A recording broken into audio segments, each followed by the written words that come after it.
It's urgency. But urgency to do what? To execute. I know you guys hate hearing that word, but it's urgency to execute. All right, that's what we are. I get up in front of the room on Fridays. We have our team meeting, and I say, okay, we gotta have urgency. We gotta have urgency. Urgency to what, coach? To do your job. Urgency to execute. Right, and that's what mindset. It's not urgency to go and score touchdowns or urgency to make sure you get a 3 and out. It's urgency to do your job every single play. That's got to be our mindset. Again, he's got to improve. He's got to improve in his accuracy. But there's a whole bunch more that goes into that, right? Quarterback's got to improve. We got to continue to improve our protection.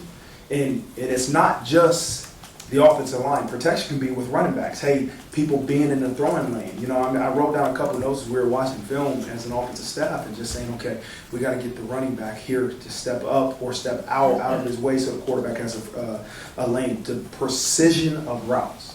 That's so important. That to the eye, just watching the game, they won't understand. But to the coaches, the precision of routes are so important. That's a challenge for Michael Mayer. That's a challenge for every tight end. That's a challenge for the wideouts to be precise exactly where you're supposed to be when you run routes. And then the other thing is we gotta, at some point, if we're not running the ball so well, we're gonna throw it more.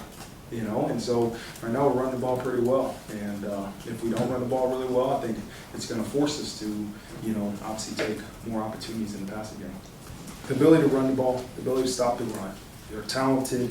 One thing that kind of spoke to me is they never seemed out of it versus Syracuse. They were down 21-10, 21-7, and you could look at their sideline. I like to watch sidelines, and when the quarterback DJ, when he got taken out of the game, to watch that quarterback be the first one cheering the group on, the first one to clap the first quarterback, that tells you they got a family, they got a team.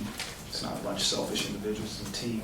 And that's what I look for when I watch opponents. Okay, we're playing a team that no matter what the score is, they're never out. That's one. Two, they're about what's best for the team.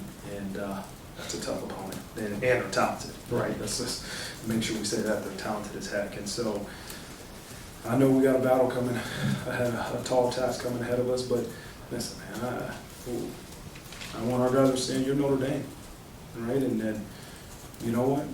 This is what we do. We play in big games like this. It's not a David versus Goliath. This is a heavyweight fight. And we got a dang good football team. And I've always said it, man. When we do exactly what we're supposed to do, we're a good enough football team to win every game we play. But you know what? We have to do that because we've seen if we don't execute, we don't do our job, we're not going to be victorious. And you've seen that in some of the games we played this year. So this isn't, as I said, this isn't a David versus Goliath. This is Notre Dame versus Clemson, two powerhouse, two blue blood programs that are going to go battle Saturday night here in Notre Dame Stadium.